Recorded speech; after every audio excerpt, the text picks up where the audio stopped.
बिस्मिल्लाहिर्रहमानिर्रहीम। अस्सलाम वालेकुम दोस्तों, मैं हूं आपका होस्ट अख्तर अली। आप देख रहे हैं अख्तर हेल्थ टीवी। उम्मीद करता हूं आप सब खैरियत से होंगे। हाजिर हूं जनाब एक नई टिप लेके। आज जो घरेलू नुस्खा लाया हूं वो है हेपाटाइटिस का इलाज। हेपाटाइटिस ए, बी या सी, उनका मुकम्मल इलाज लाया हूं मैं।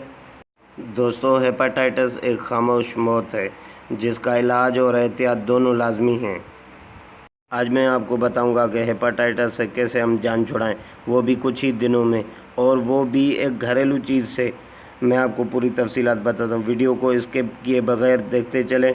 चलिए, वीडियो शुरू करने से पहले मेरी एक रिक्वेस्ट है, वही हमेशा की तरह मेरे चैनल को सब्सक्राइब करें और मेरी वीडियो को लाइक करें।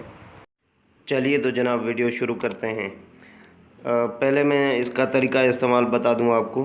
25 ग्राम रोज़ाना सुबह निहार में ना तकरीबन 30 दिन तक इस्तेमाल जारी रखें। उसके बाद इंशाल्लाह आप फ़र्क महसूस करेंगे।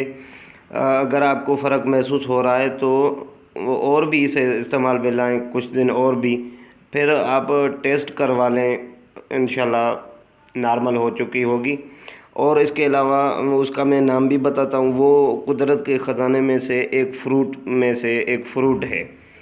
तो अल्लाह ताला ने हमें बहुत सारी नेमतों से नवाजा है, लेकिन शायद ही कुछ लोग उसे जानते हों।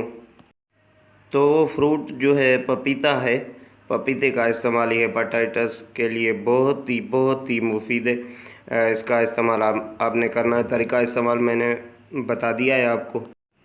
और अभी पपीते की मौसम भी है, बाज़ार में आ चुका है। आप बआसानी ख़रीद कर सकते हैं उसे। और कोशिश करें कि रोज़ ताज़ा लें, वो और भी बेहतर होगा। दिन के किसी टाइम भी आप इस्तेमाल करते हैं, लेकिन दवा के हिसाब से हमने इस्तेमाल करना है इसे। तो आप सुबह निहार में ना 25 ग्राम ही खा लें। अगर कोई चीज़ समझ ना आए तो मुझे कमेंट बॉक्स में ज़रूर बता दें, मैं आपको रिप्लाई दे दूँगा। उम्मीद करता हूँ आपको वीडियो ज़रूर पसंद आई होगी। पसंद आए तो इसे लाइक और शेयर लाजमी करें। चैनल को सब्सक्राइब करना आपकी मर्ज़ी है। मिलते हैं नेक्स्ट वीडियो में, तब तक के लिए इजाज़त चाहता हूँ। अल्लाह हाफ़िज़।